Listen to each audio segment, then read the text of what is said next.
Welcome to the Mio on MMA podcast. Today we are doing UFC Vegas Jan versus Merab Dvalishvili. Not an Apex show in Vegas. That's kind of surprising and awesome. And the card is pretty good. There are a couple of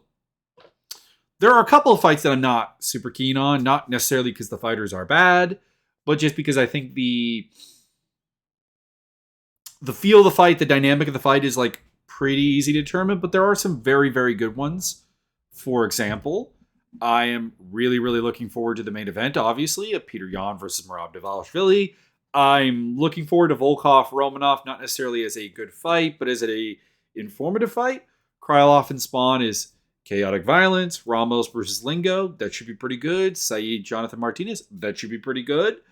Further on down, I'm looking forward to Javier Alsanca, David Grant. I'm looking forward to Tony Gravely, Victor Henry. I'm looking forward to Tyson Nam, Bruno Silva. So that's quite a bit actually. That's quite fun, even if I think they're relatively easy fights to call. Before I go any further, let's quickly do the pimping. In the description of this video / podcast, you will find a link to my Discord and a link tree that includes the various social medias, mostly Twitter, but also links to my Twitch, links to my gaming YouTube, my MMA YouTube, and the various places you can find this podcast because it is on Spotify, Acast, and Anchor. So you can check it out there if that is your preferred platform of choice, plus wherever you're watching here. So hey, let's get on further here. Of course, I am Mio, your host and fan of 25 years, roughly. Practicing martial arts for about the same amount of time, mixed martial arts for about 20 years. Predominantly a jiu-jitsu guy. That's more or less what I do right now. Although right now I'm still healing up from a leg injury that I'm going to physiotherapy for, and just trying to live life and be healthy. Although speaking of which, I weighed in at 230 pounds this morning. That's a new personal best for 2023. There you go. It's more like 231 because it was 230.8. But I had updated you guys when I was at like 231 and a half. So, progress. Not like amazing progress, but progress nonetheless. So, let's quickly run down the persistent stuff from UFC 285. Jones beat Gone. A lot of discussion there. Jones is back. Jones might not be back. I still don't think Jones is fully back. I do think he's back to wrestling. I do think he's back to taking opponents seriously. But I do think Gane also fought in a manner that fed him the victory. Grasso Shevchenko, is there a need for a rematch? I am generally speaking against instant rematches because they're a little bit less interesting. Because obviously you have, not that it could be different, because Shevchenko could make very, very few changes and turn that fight right around for her. She was winning the fight up until the loss. And she could also overcorrect and give Grasso more opportunities. I don't think Grasso would necessarily fight any better in a rematch, but I'll think about that. I would prefer Grasso versus Blanchfield and go with Shevchenko versus Tyler Santos, which is admittedly a rematch, but it's the one that makes the most sense. That's what I would do. Now, do I object to the immediate rematch that's probably going to happen? No. If anyone's earned an immediate rematch, it's Shevchenko. We're seeing an immediate rematch for Kamaru Usman and for Israel Adesanya after losing their belts. So it is absolutely fair that Shevchenko gets the same. She's been a dominant champion for a really, really long time. But I don't know. I just would prefer something new. And then finally, we'll finish it off with Shavkat Rakhmonov versus Jeff Neal. A lot of people talking about how this fight was an exposure of Shavkat Rakhmonov. And I don't necessarily disagree, but here's the thing. It depends on what they mean by exposed. Because every fighter is going to have a fight at some point, no matter how good they are, where some shortcoming in their game or possible chink in the armor is exposed, using the textbook definition of the word. And I think that happened with Rakhmonov. His shot wrestling was shut down for a change. His clinch wrestling was shut down for a change. He showed off prolonged striking, in which he becomes a little bit predictable and a little bit defensively porous. But here's the thing. If he takes that experience and applies it to fixing things, because nothing about that fight is unfixable. And in fact, the things that would be unfixable, i.e. not having a great chin or panic under pressure or crumpling under unexpected resistance were not there. Rachmanov would run into a tough spot and would keep going. He would take hits and remain conscious. And keep in mind, Jeff Neal, for all of his flaws, which I went through in the analysis and the breakdown of the fight, is a hard hitter. So I think overall, that fight was better for Rachmanov than it was bad. Because as much as it showed some small technical gaps, those are things he can fix. He showed that he has the intangibles that you cannot fix well in that fight. So I think it was largely a better fight than needed. Anything else I want to talk about? No, not really. Okay, let's move on to the fight night. UFC Vegas. Just checking to see the fight order here on Tapology, see if it's changed, because we did lose a fight between Carlston Harris and Abubakar Nurmagomedov. Jared Gooden has stepped in to fight Harris now, so that has maybe upset some things. I am a little bit disappointed about the fights that we lost on this one, because obviously we were supposed to have Anthony Smith and Jamal Hill before Jamal Hill got his title shot.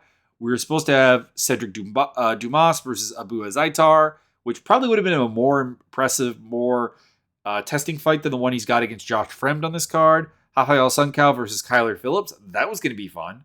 Mahmoud Muradov versus Abus Magomedov. That was going to be fun. And obviously losing the Harris versus Nurmagomedov fight for Harris versus Gooden does lower the card in impressiveness. Well, let's start at the top. Interesting note here. I am picking a lot of underdogs on this card. I am picking 1, 2... no, it's more or less a pick 'em. 3.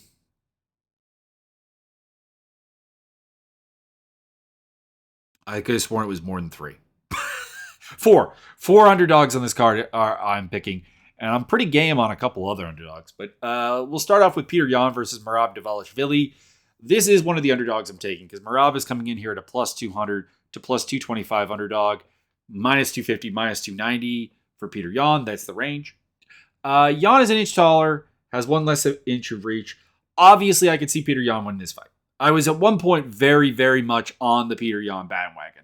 I looked at Peter Yan as a guy who, somewhat like Johnny Eblam over in Bellator, was really, really good at doing his homework and coming up with a game plan for people and adjusting, and he just needed to kind of calibrate himself, which would lead to like a bad first round and then think, well, not even a bad first round, but like a close first round, and then he would start to calibrate and take it apart. But his last couple of fights have really shaken me off of that, because you have the win over Corey Sandhagen, which was a good fight. It's an excellent fight, but it was a fight that gave him a lot more problems than I expected. And you have the fight with, obviously, Aljamain Sterling, the rematch where he lost. And you have the fight with Sean O'Malley, which he lost, even if you think he won. And I believe I scored it for him on the night in question. I'd have to go back and watch the fight again and score it. I was just looking at for like scouting purposes this time around. But it was a fight in which I'm like, man, I had all the confidence in the world that Peter Yan could do this. And watching it again, it wasn't like Sean O'Malley blossomed into a butterfly, if you know what I mean. Like, sometimes you get a fight where somebody loses, and it's because the opponent has metamorphosized into a much better version of themselves or completely changed their game, and it works. That was not the case. It was a Sean O'Malley fight where some of the things that I just thought Yan would be able to do and would be able to adapt to, he did not. And you have Merab Dvalishvili, who's been part of Aljamain Sterling's prep for Peter Yan for like 2 years now. And he's coming into this fight probably with a, much like Alexa Grasso with Valentina Shevchenko, probably having really researched Yan's tendencies and what Yan likes to do. He should be exceptionally prepared for this fight. And himself, as much as like Dvalishvili is like a really simple fighter to break down, he is a pressure, pace, takedown artist, gets in your face. His striking leads into his wrestling very well, wants to take you down, doesn't mind pushing you in the clinch and having like stall time there. You know, it's not hard to understand. It's not hard to fathom. But I just don't. I kind of need to see Peter Yan win a fight, look good, go out there and do his thing before I believe he's really Peter Yan at this point. There's a little bit of controversy about like Yan, or pardon me, Dvalishvili bringing in like politics to this. He's kind of making this is, you know, because I'm Georgian, he's Russian, this is a big deal, blah, blah, blah. And here's my take on it. Whatever it takes to get you hyped for a fight is fine. As long as you're not advocating for action politically or in literal action against a group of people. For example, the better red than dead from Rose Namajunas. That could be taken as like a call to action. I don't think it was meant as such, but like that's a thing that you could construe. I don't think anything Merab is doing is a call to action necessarily. Like, it's just, I'm making him the villain in my head so I can go out there and I can fight with passion and whatever. And some people need to do that. Trying to remember. I think it was Alonzo Menefield before his fight with Mozarov, who had to like really, really, really build Mozarov up as this big villain in his head so that he could go out there and he could kill him. And he has been interviewed and could not do that with Jimmy Crute because he couldn't find anything to hate. Now, he still went out there and almost killed Jimmy Crute, but, you know, he ended up, you know, with a draw and failing to finish him and whatever, and maybe that's part of it. Maybe that is legitimately part of it for some fighters. I think we need to realize that fighters are people who do not live in the same context of reality as us because, to be honest, I don't think they could fight. Like, there are a couple that could fight. Like, if you're Khabib Nurmagomedov, I guess you can be planted in reality and be like, okay, I'm making more than enough money to live comfortably. I'm winning every fight. There is nothing to say that I can't be champion. But like when you're a fighter with a couple of losses on your record, like at some point you would just be like, well, this is not actually something healthy for me and back away. And the fact that they don't tends to point towards some level of poorly wired, cross-wired sections of the brain that are going to affect their grasp on reality. So yeah, it's not, I'm never surprised when a fighter comes up and says something dumb because they probably have to say like that kind of thing and make the villain and whatever. So I have really no problem with it. Anyways, to the pick. I'm picking Dvalishvili to win a decision. And to be clear, this is concerning as all hell because this is a 5-round fight. Yan is going to have opportunities to hit him. Yan is a dangerous, dangerous fighter in a way that Dvalishvili is not. Dvalishvili is not really a finisher. He's not really lethal. He's a guy who, for his entire career, functions on relatively small margins because he's got to go out there and, you know, because he doesn't really have a way of finishing people, he has to, you know, win long-term fights. If we look at it, what are his finishes even? So he ground and pounded the ghost of Marlon Moraes in 2021. That is literally it. That is his only finish in the UFC.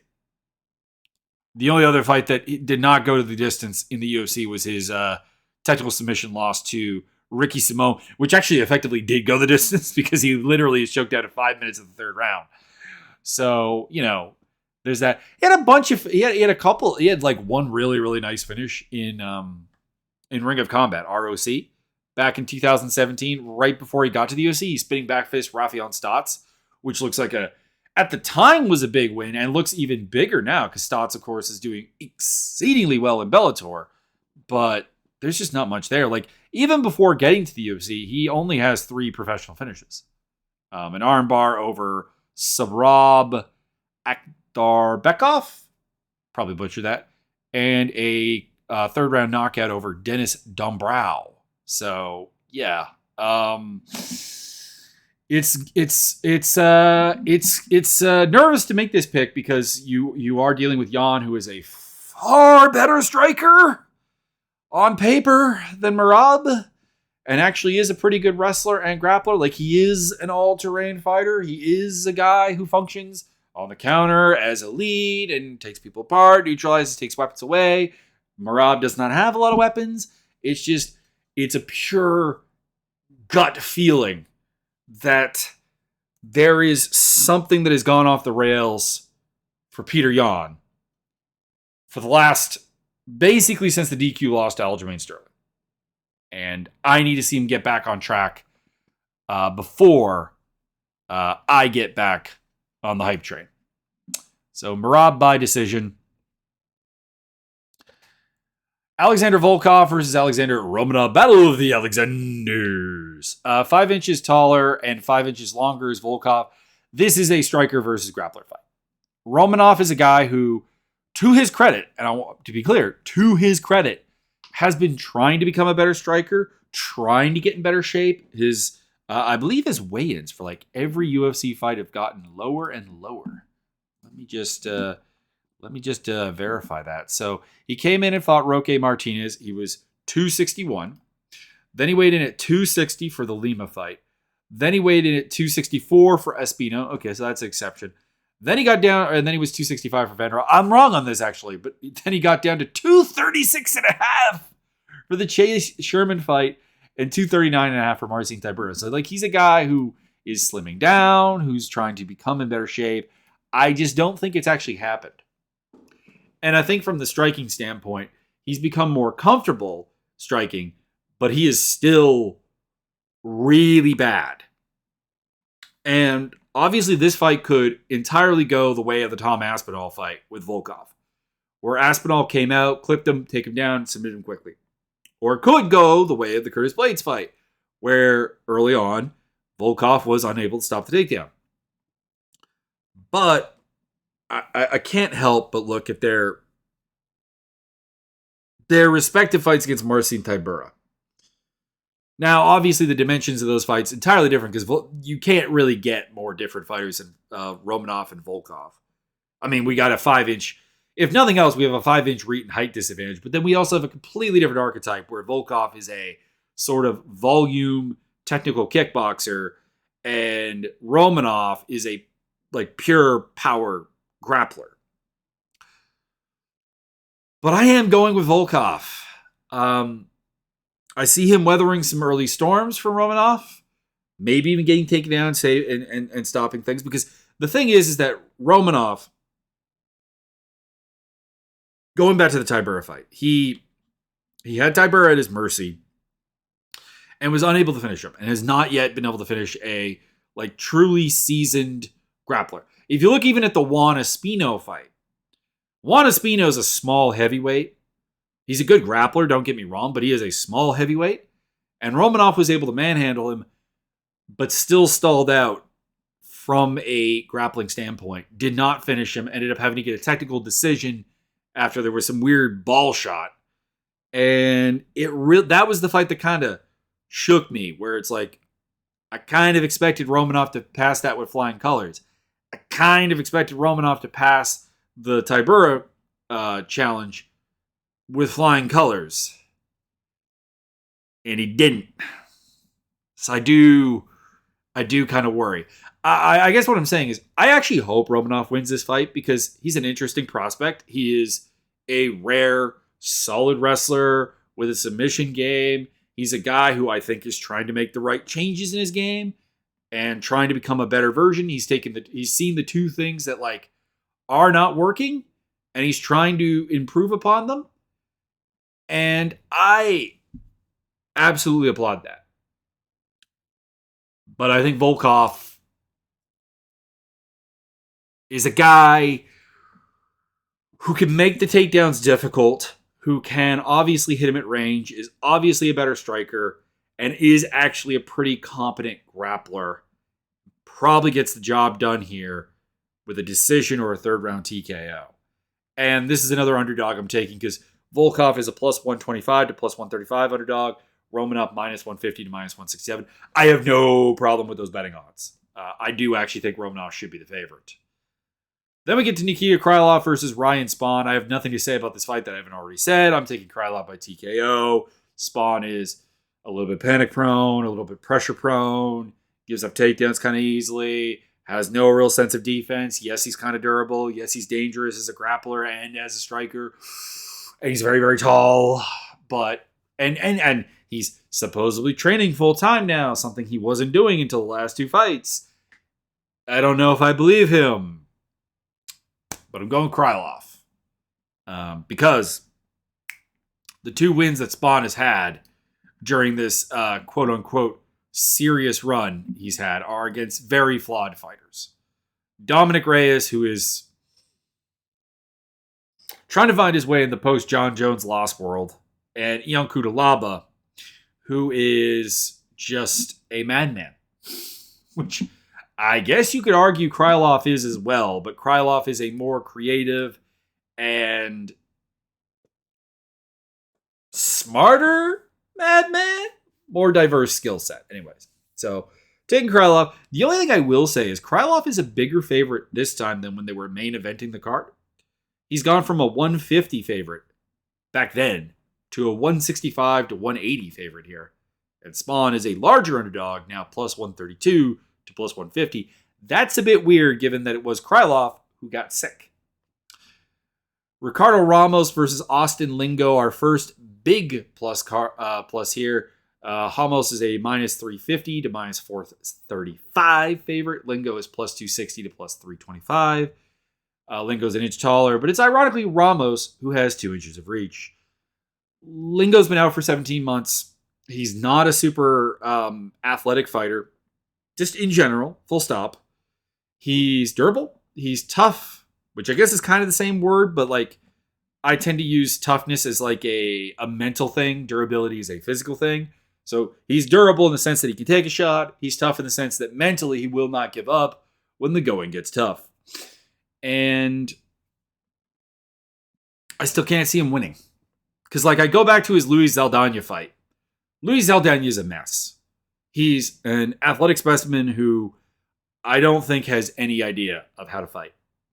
Not that he doesn't have like techniques or whatever, but like nothing he does fits together. And he hurt himself, and it wasn't until he hurt his own foot and started gassing that Lingo took that fight over. Ramos has gas for 15 minutes. He has a very good grappling game. He's a little bit too in love with his spinning strikes, which I fully see him getting burned at some point, but nothing Lingo brings to the table is something that he has not dealt with before. It's similar, although not the same, to say his fight with Bill Algeo, where you have someone who is not very athletic, but will bring volume and will bring pace to the table and adapts fairly well, is a relatively smart fighter in the cage. We know Bill Algeo is a bit of a weird guy outside the cage. But yeah, I've got Ramos winning this fight. He's a big favorite for a reason, and I've got him by decision. Just because Lingo's never been finished, and if Ramos was a more patient grappler, I'd probably take him to finish him, but he's not. He's the type of guy who's going to jump on something way too soon, and Lingo's going to escape as a result. Said Nurmagomedov versus Jonathan Martinez. Nurmagomedov, of course, the big favorite, minus 240 to minus 275. Plus 200 to plus 215 for Martinez. Oops, sorry. My phone is going off. And it's not even anything important. I will mute that. It is just an app saying, please update me. Anyways. Nurmagomedov is the same height as him, but has a half inch of reach. This fight's a little bit too wide at minus 240, minus 275 to plus 200, plus 215. Like, I'm picking Said because I think he's a better version, essentially, of the same fighter. Like, both of these guys are like very outside-in fighters. They're comfortable fighting on the outside where they can exchange a kicking distance. They're comfortable in the clinch. They're comfortable grappling to a certain degree, although Nurmagomedov more so. I still think Said picks up a lot of like pro last name stuff. Like I want to say he was let me look this up before I commit to saying this. I want to say he was a big favorite against Sayud Kakramanov and was losing that fight up until submitting him. But I could be mistaken. No, okay, they were fairly close. He's actually a bigger favorite here against Martinez, which is a bit weird. So I thought Martinez was riding a little bit of a higher casual appeal than Kakramanov. But anyways, yeah, he's just kind of better at the things that Martinez wants to do. Like, he is a good range striker. He's a good grappler. He's probably the better athlete of the two. He's more creative. He's weirder to fight. I'm going with Saeed by decision, but I expect Martinez to give him a hard fight. Ooh, excuse me. Vitor Petrino versus Anton the Pleasure Man Turkalj. I am surprised that this is a pick'em fight because Petrino minus 105 to minus 112, Turkalj minus 110 to minus 118. Don't get me wrong. Part of this is probably because we saw Turkalj get absolutely bashed in by Jailton Almeida. That, like, you know, I've seen it. I can't put that back in my head. And like, we haven't seen Petrino really fight anyone. His biggest win is Gadzimir Antagulov, I think is his name. The Russian dude who kind of gasses out really, really frequently is like his biggest win. But like, Petrino's an undefeated guy who does seem to have pretty good physicality, seems to be a pretty good striker. He seems actually pretty well-rounded. When he goes to the ground with people, it's not really a problem. He's not easy to take down. He's, you know, willing to ground and pound from top position. Seems pretty comfortable as a grappler. And Turkalj just doesn't look good. I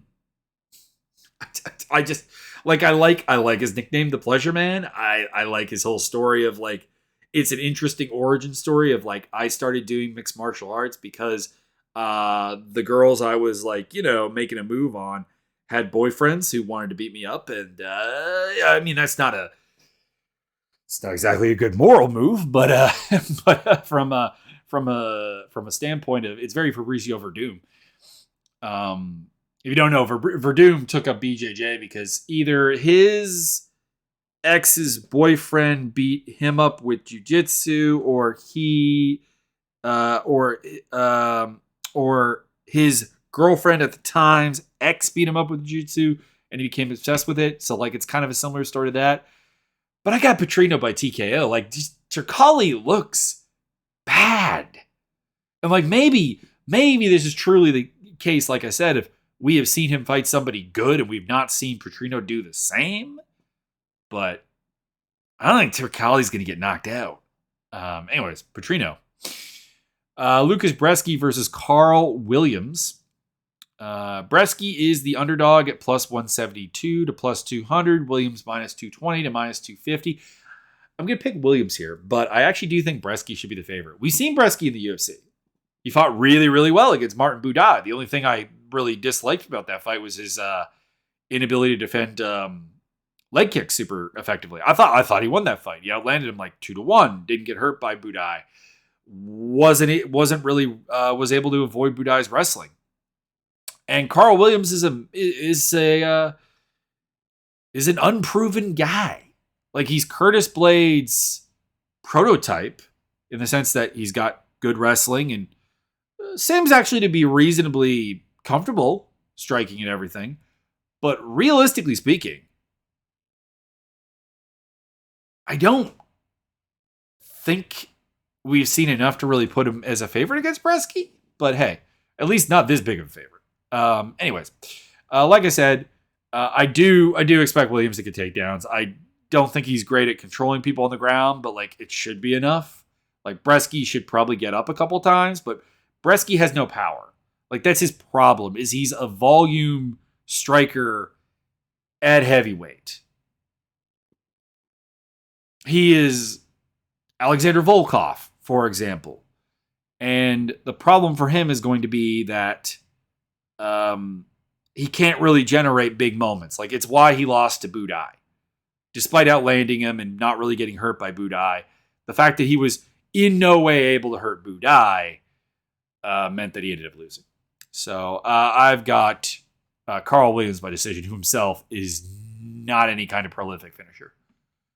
Javier Asuncao versus Davey Grant. Asuncao is another underdog I'm picking this fight, or on this card. He's plus 110 to plus 122. Davey Grant minus 133 to minus 156. I get it.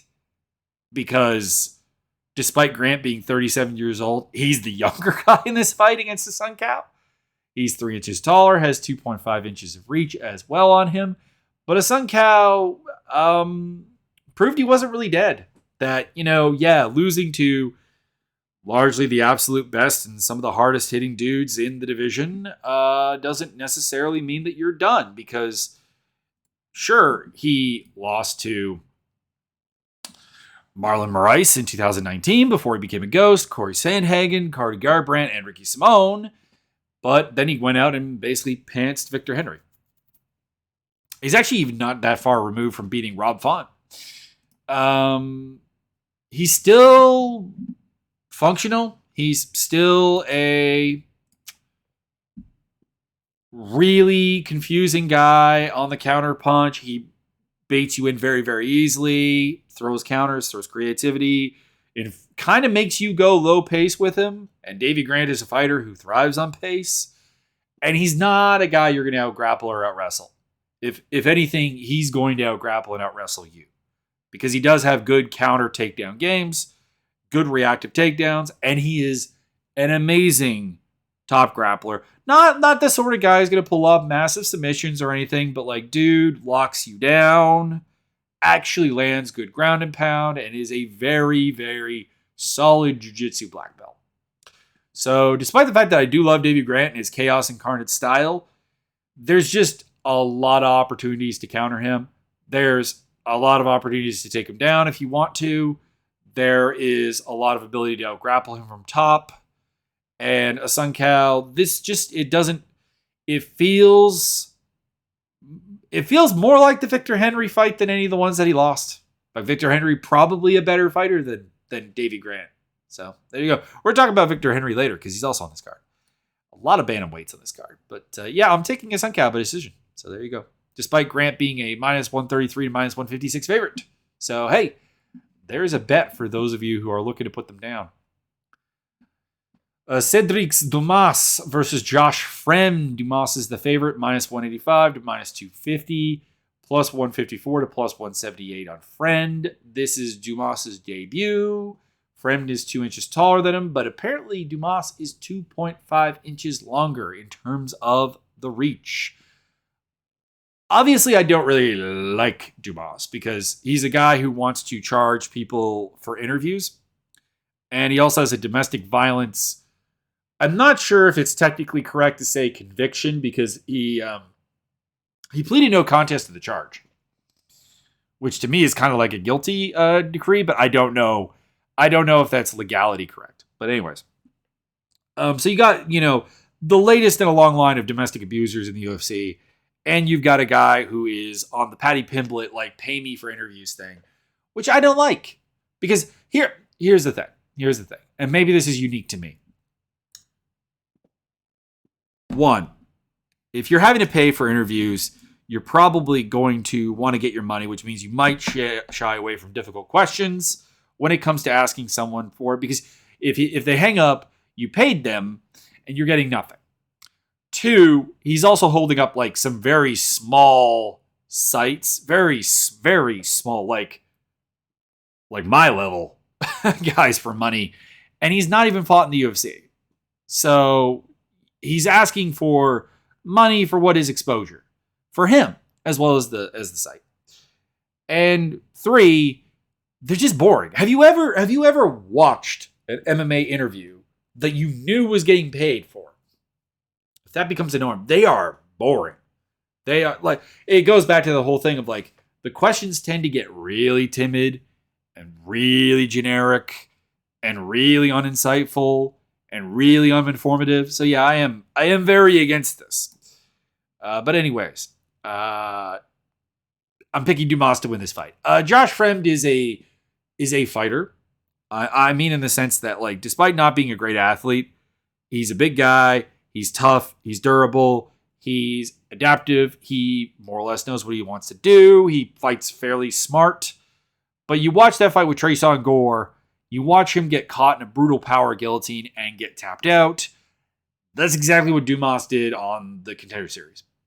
And as much as Dumas' record of competition is not great, 24-22, only 3 of them have multiple wins, and one of those had a losing record of like 5-8 or something. Dude is an athlete. He hits hard. He is not what I would call like a good takedown artist, but he's fast, powerful, explosive. And that allows him to get a lot done with relatively not minimal, but simple technique. And he feels like a way better version of Tresean Gore, and Frem did just lose to Gore. So yeah, I got Dumas by decision or submission. Pardon me. Sub S, not D. Mario Bautista, I think, is the biggest favorite on the card at minus 950 to minus 1100. Guido Canetti at plus 600 to plus 650. That, I think, says everything you need to know. Canetti is a 43-year-old bantamweight. Dude is athletic, and had he been born in a different country or at a different time, he might have actually been. He may have legitimately been like a top-end fighter because, like, he is really fast, really explosive, really powerful. And Bautista does leave openings as a striker that he could get caught by. So I'm not comfortable with him at even minus 950. But Bautista is a good wrestler, a good offensive striker, excellent submission guy. Canetti has been submitted before. And no, beating Randy Costa and Chris Moutinho doesn't really qualify as even a winning streak in the UFC. Bautista by sub. JJ Aldridge versus Ariane Lipski. JJ Aldridge minus 350 to minus 400. Ariane Lipski plus 275 to plus 315. Lipski's the inch taller, but actually has less reach. I am a big JJ Aldridge fan. Everything I said about Josh Frem kind of applies to her. Not a great physical athlete, but she's tough. She has good cardio. She pressures. She fights to good winning conditions. She gave Erin Blanchfield a really, really solid fight. She gave Macy Barber a really solid fight, even in losing efforts. And Lipski is a mess. She's a pretty reasonable athlete and like kind of dynamic finisher, and she's creative. But there is no defensive capabilities to her. There is no structure to her. I think Aldridge can march her down. I think Aldridge can clinch with her. I think Aldridge can take her down. I think Aldridge can do all of the things that usually lead to JJ Aldridge winning, and I'm picking her by decision. Just because she does not finish. And Lipski's been finished a couple of times because defensively, she's terrible, but Aldridge is really not a finisher. Tony Gravely versus Victor Henry. Gravely plus 115 to plus 125. Victor Henry minus 138 to minus 158. I should have brought this up with the Asuncao fight. I think Asuncao is getting faded really badly, and I think it's leading here because Henry's getting faded badly. Like, he's the favorite, but like, my guy, you are like, hang on, let's have a history of like Tony Gravely fight odds here real quick. Because I'm kind of curious. Has there been a betting public appeal to Tony Gravely? He was even money with Javid Basharat. He was a slight favorite against Johnny Munoz Jr. He was a slight favorite against Simon Oliveira. He was a big favorite against Nate Maness. He was a slight favorite against Geraldo de Freitas. My lord. No, it just feels like this should be wider. Henry is actually a really, really creative striker and well put together fighter. He's not an amazing athlete, but like, he's tall and long for the division. He's got 2 inches of height here, although Gravely has the kind of weird long arms going on, so like he actually has an inch of reach. Gravely's really simple though. Power striker. He's learning to throw in combination after being a real single strike guy. Like, he's getting better, but like, power striker, blast wrestler, not good at keeping people down, not necessarily a good grappler, and doesn't really change tempo much and can gas. So yeah, Henry. Victor Henry beat Honey Barcelos, who is like Gravely on steroids. That's not a PED accusation. That's just, he is a way better version of Gravely. He's Gravely's base game taken to like 2 levels up. And Henry got the job done there. I have all the faith in the world that he can utilize a lot of what Javid Basharat did to beat Gravely. So Victor Henry all the way. Taking it to the bank. Tyson Nam is my last underdog pick. He's taking on Bruno Silva. Silva is a minus 188 to minus 210 favorite. Nam is plus 150 to plus 179. Do I have that right? Because that actually feels wrong.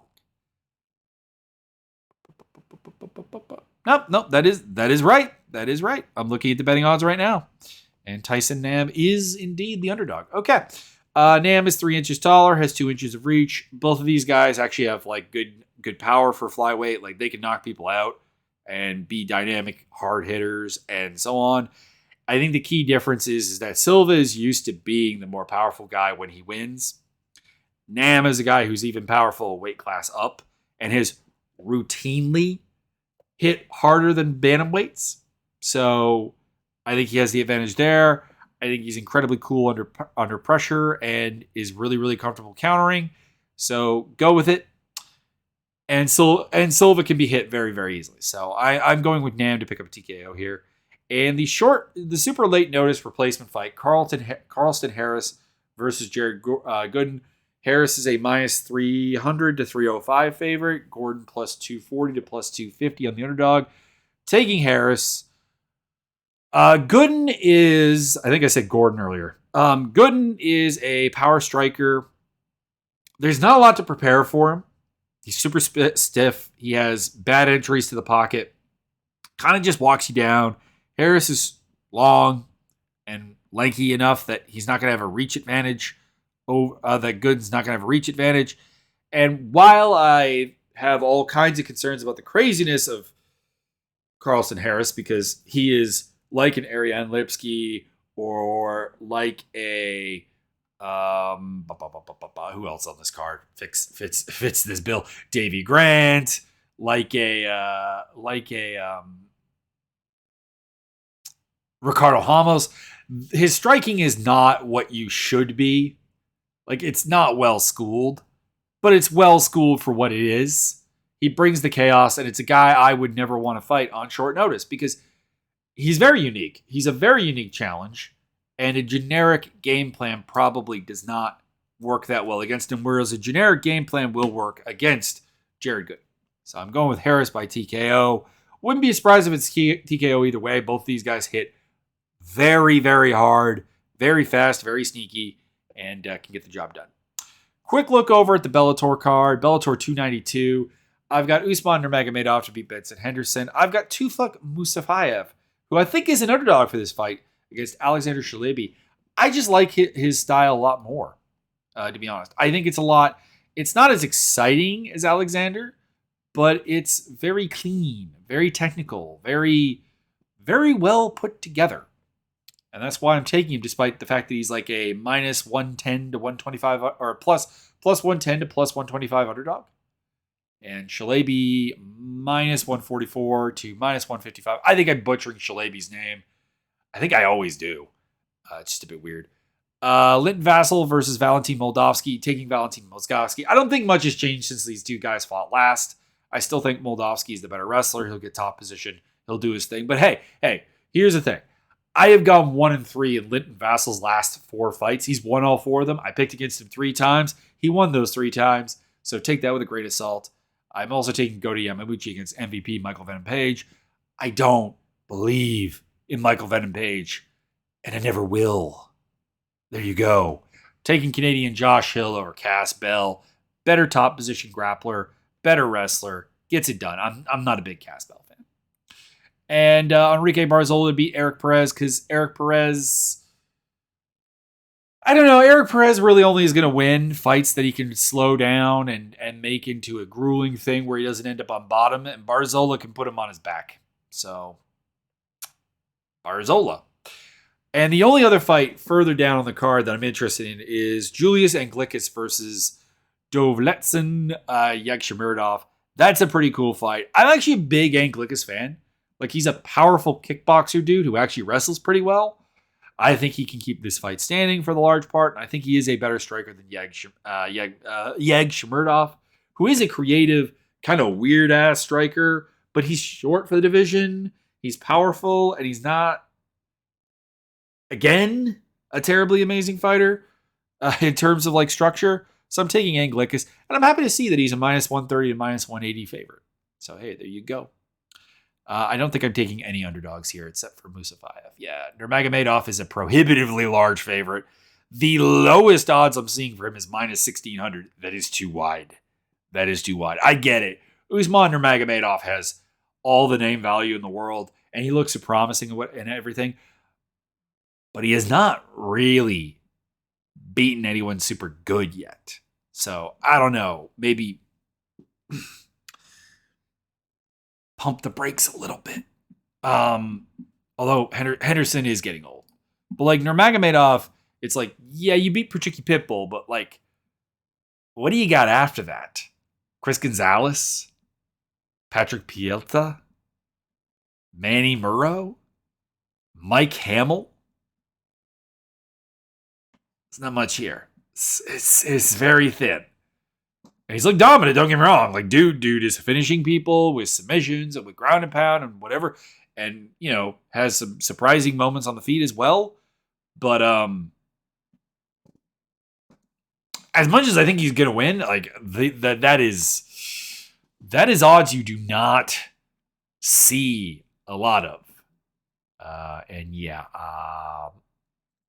Moldavsky's the favorite. Actually, go to Yamamuchi's the underdog on some cards. You can get him at underdog odds at plus 105. And I don't think he's even the favorite anywhere. He's minus odds a couple places, but people are betting on Michael Venom Page again. I just can't do it. Can't do it. And Josh Hill's a prohibitive favorite. Enrique Barzol is a prohibitive favorite. And Yagshimuradov and Anglicus has a little bit of value. Anyways, that's the Bellator card. That's the UFC card. I will see you on Wednesday or not Wednesday. Why am I thinking Wednesday? I don't even do anything on Wednesday. Sunday, I will see you, and we'll look back at these fights and have a good time. And I'm not breaking down the PFL card. The Challenger cards are not good.